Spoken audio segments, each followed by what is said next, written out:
Hello and welcome to episode 6, where we talk about proficiencies within Untold Destiny. There are 3 types of proficiencies that you can acquire: skill proficiencies, weapons and armor.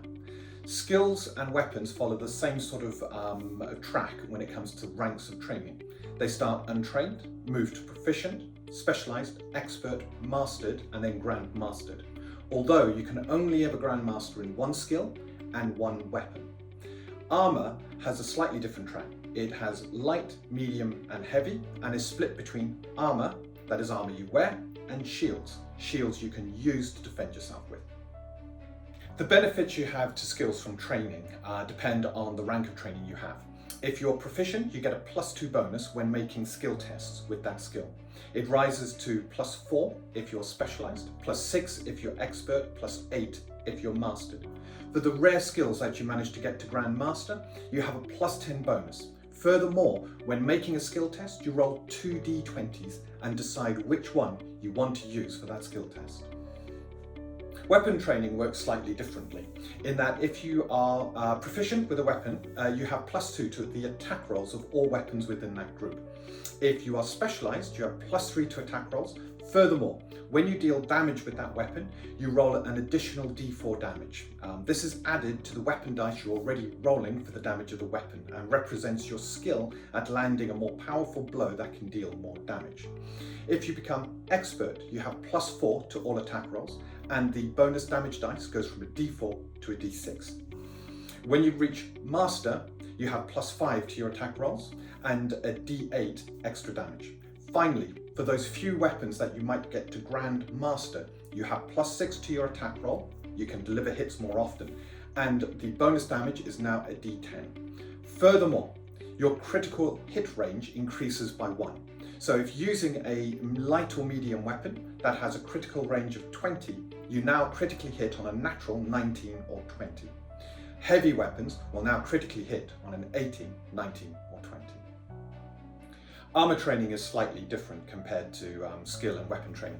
Armour training starts off at light, it goes to medium, and then it finally goes to heavy. So if you receive 1 rank of training, you can now wear light armour. That means you can benefit from having its armour class and any physical damage reduction. The same applies to shields.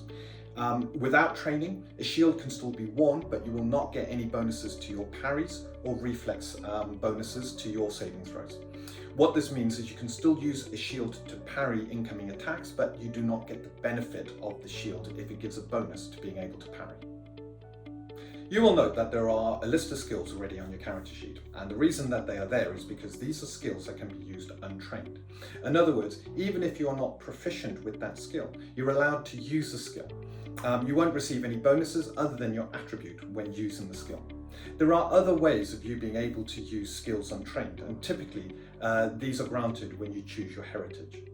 So how can you receive training in your skills, weapons and armour? As you create your character, you will be given plenty of opportunities to either gain bonuses to your skills or gain training within your skills, weapons or armour. Your heritage, your family, your background and finally your class may give you automatic training. Furthermore, your class will have a number of proficiency points split between skills and weapons that you can spend on improving those proficiencies even further. If you choose Harbour for your heritage, you will note that Harbour will give you a +2 bonus to Bluff, Etiquette, Persuasion and Scribe. If you do not already have these skills on your skill list, you may now add those skills and use them untrained. If you choose to come from a military family, you will also gain access to further training. You can select 1 weapon group and immediately receive training in that weapon group. It means if that weapon group is currently untrained, it becomes proficient. You also receive 1 rank of training in armour and shields. If you have no training already in those 2, they now become light armour and light shields. Finally, you also receive some skill training in athletics and endurance. Again, if you have a look at your character sheet, you just tick the first boxes under those 2 skills. You should now be proficient in both those skills. If for your background you decided to become a lava hopper based in Midway, you receive further skill training based on that choice. Your skill training is a rank in acrobatics, athletics, endurance and investigation. All it means, locate those skills on your character sheet and tick the next box along, or if you don't have that skill already written on your character sheet, add that skill to your character sheet. You can now use that skill. If you go on to select Master at Arms as your class, you will receive additional training. You receive training in every weapon group except for two, the spell melee and spell ranged weapon groups. You also receive 3 ranks of training in armor and shields. This means if you have not received any training in these, you immediately go up to being able to use heavy armor and heavy shields. If, however, you had already received training, the extra training that goes beyond heavy are converted into weapon proficiencies and can be spent on improving your weapon groups. You will also note that under Master at Arms, you receive 6 weapon proficiencies and 4 skill proficiency points. These points can be spent on any weapon groups for the weapon proficiencies and any skills you might have. 1 point allows you to increase the rank of training you have in the associated weapon group or skill by one level.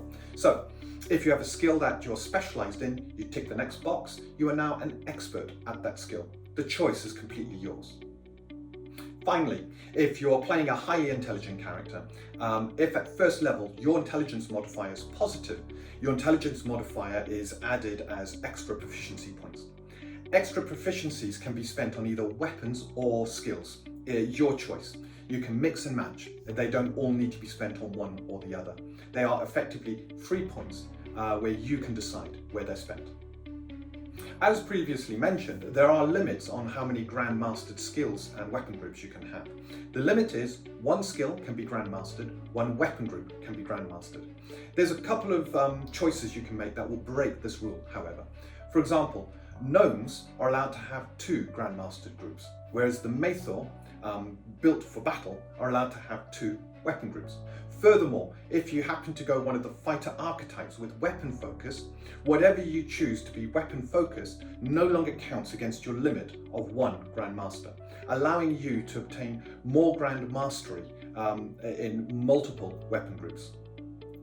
Your proficiency points can be saved between levels if you are undecided as to what to take up and you want to make that choice later, or if you're going through a bit of a role-play exercise on learning a skill from another party member and you want to take your time before you gain access to that skill, you can decide not to spend skill proficiencies or weapon proficiencies. You just leave the number of 3 proficiency points on your character sheet and you can spend them at a later point. Furthermore, if you've decided that you do not want to take up any more weapon groups, you can convert your weapon proficiency points into skill proficiencies. This costs you 2 weapon proficiency points for 1 skill point.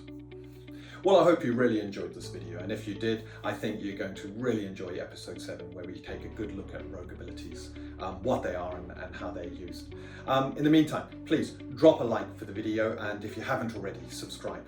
And remember, do not let your destiny go untold.